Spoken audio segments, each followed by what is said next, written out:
I'd make a 15-minute video just going over some of my ideas from the Book of Jacob while I'm going through the different cards.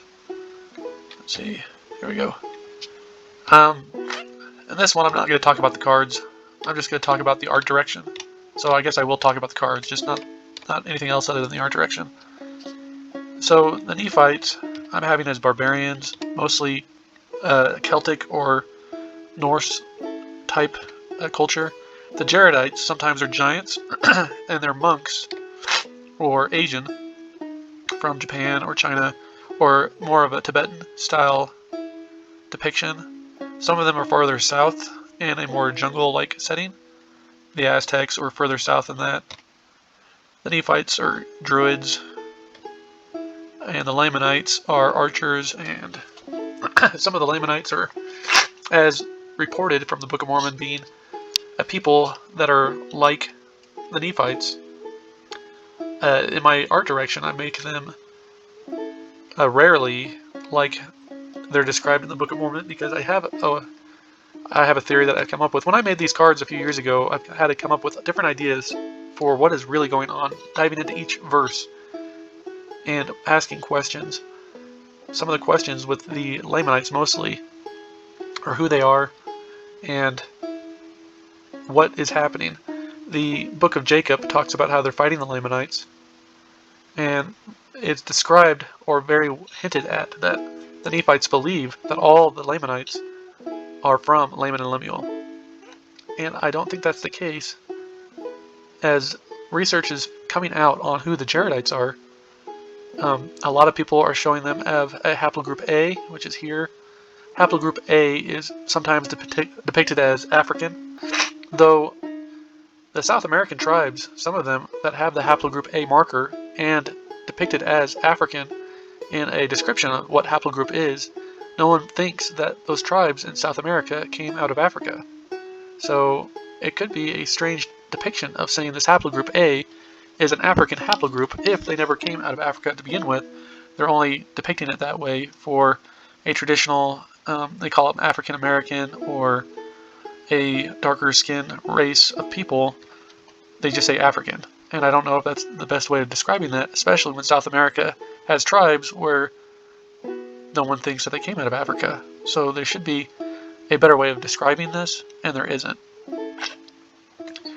The other markers of the monks in a more Japanese style art is because there's haplogroup D in the native Inuits, and all down for the Zuni and Mexican, South American tribes, they sometimes have a haplogroup D marker. These here are showing a story of the Nephites coming out of Jerusalem. The Mulekites, some believe, went up north and sailed across from the British Isles, and they meet up, and we know they meet up around 500 years after they left Jerusalem. But the one group speaks a different dialect, so much so they don't understand one another. Here we have another Nephite barbarian.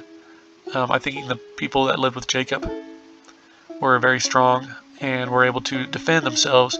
According to my theory, the Jaredites, who were in complete control of the land, with the governments and contracts of all the people who lived there until the Nephites showed up. And if you're wondering about my timeline, I've had different videos about that.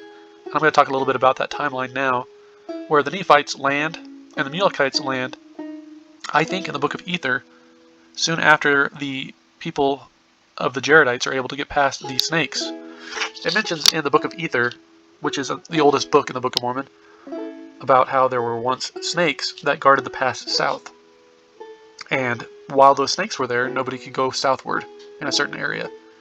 That is my time period when Lehi lands his ship and the Mulekites land, is soon after they are able to go southward.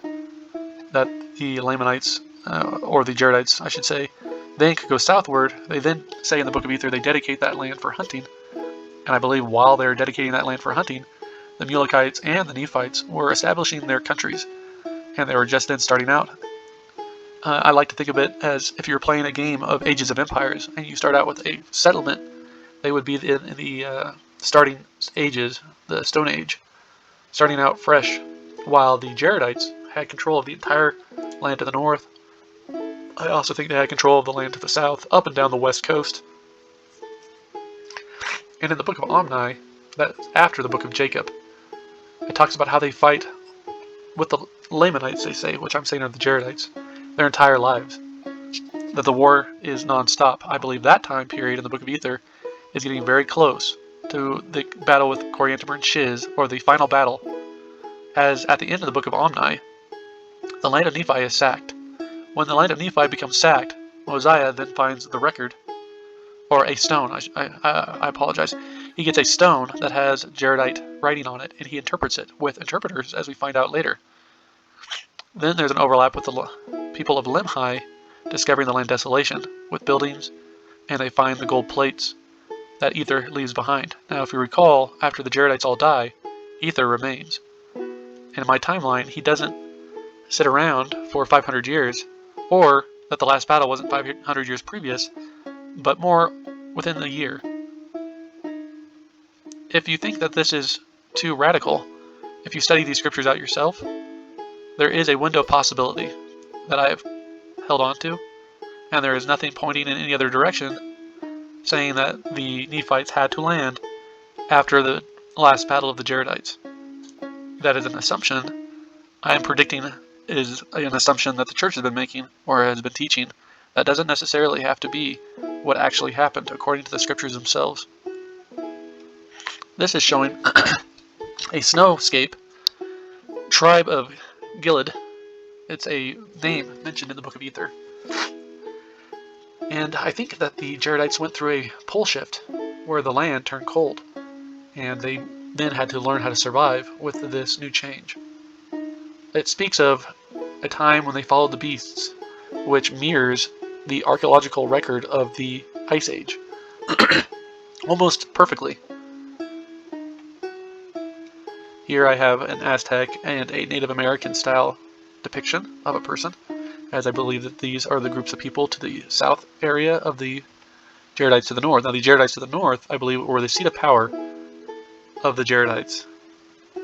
And when Sherem comes amongst them in the book of Jacob, he comes as a shinobi, as the book of Ether mentions that the Jaredites had silk, and Coriantumr was even listed as being skilled in the art of war. So the story I'm trying to tell in the art is Nephi, this is Joseph, so the Nephites being more of a rugged barbarian race, not knowing who the natives are and what they're up against, far away from the capitals of the Jaredites, calling them Lamanites, based off of Nephi's prophecy of the future. As the angel tells Nephi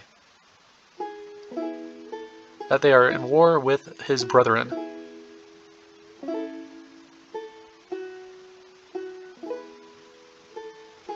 Here I'm depicting simple sod roof homes, something that you would see in maybe the British Isles during the Pictish time period.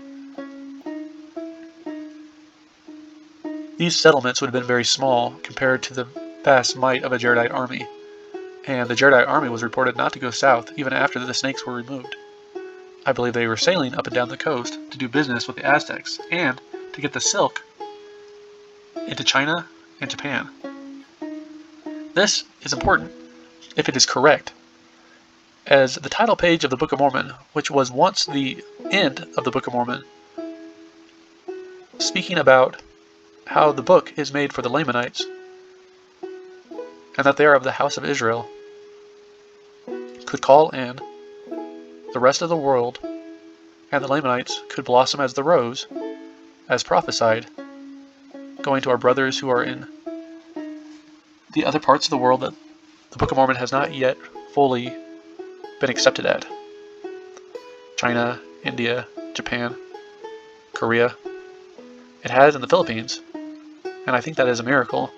That is a testimony that the people in the Book of Mormon, the actual people who are in heaven now, may be using their influence as their ancestors to broadcast the truth of the scriptures to them.